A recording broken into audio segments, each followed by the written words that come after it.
Olá, estudantes do 7º ano. Neste vídeo vamos falar sobre romance. Gostaria de parabenizá-los por estarem aí assistindo as nossas videoaulas.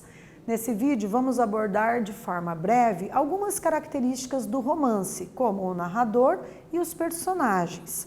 Então, observem aqui para início de conversa qual tipo de texto prefere ler atualmente, né? Então, se vocês pensarem aí nas suas preferências, que tipo de texto vocês gostam de ler hoje em dia?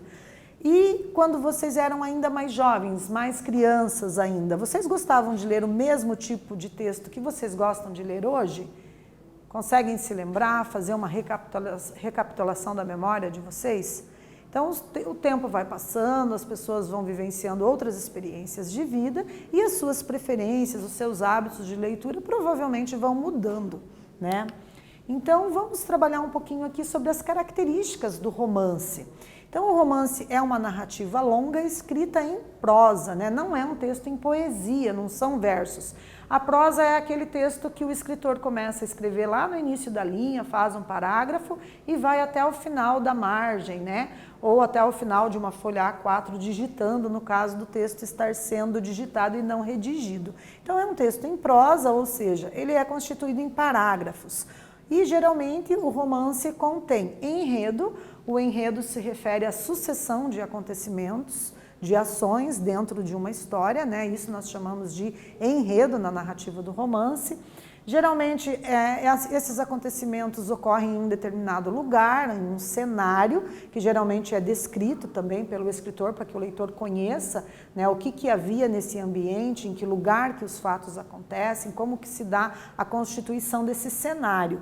Tem também a questão do tempo, né? A gente pode ter aí o tempo cronológico, temos o tempo psicológico dos acontecimentos dos fatos, temos os personagens, as descrições das características físicas e psicológicas dos personagens também, e a voz do narrador, que pode ser em primeira pessoa, em terceira pessoa, né? No caso do narrador observador, podemos ter um narrador onisciente, que é aquele que mergulha no consciente do personagem e explicita para o leitor quais são seus pensamentos, suas sensações, suas emoções, certo?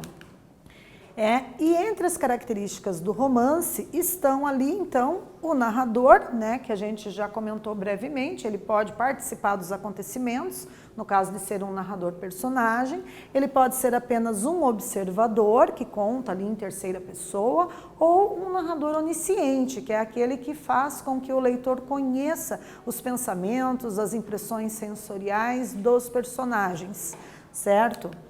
Também nós temos ali a questão dos personagens, como que se dá essa construção, né? Nós podemos ter um protagonista, que é o personagem principal, podemos ter o antagonista, que é aquele que tenta atrapalhar, fazendo com que o personagem principal, com que o protagonista não consiga atingir os seus objetivos, né? E temos os personagens secundários, que são aqueles que estão ali para complementar a história. Também nós temos aqui a propositura de uma leitura de um fragmento de um romance do Graciliano Ramos, né? O Graciliano Ramos foi um romancista, cronista, contista, jornalista, político e memorialista brasileiro do século XX, mais conhecido por sua obra Vidas Secas, escrita em 1938. E também escreveu o romance memorialista Infância, de 1945. Então, é importante a gente sugerir aí a leitura do fragmento desse romance, Infância, para conhecer algumas dessas características que nós ilustramos a respeito do romance. Então, nesse vídeo, nós falamos um pouquinho sobre romance, espero que vocês tenham gostado e até breve!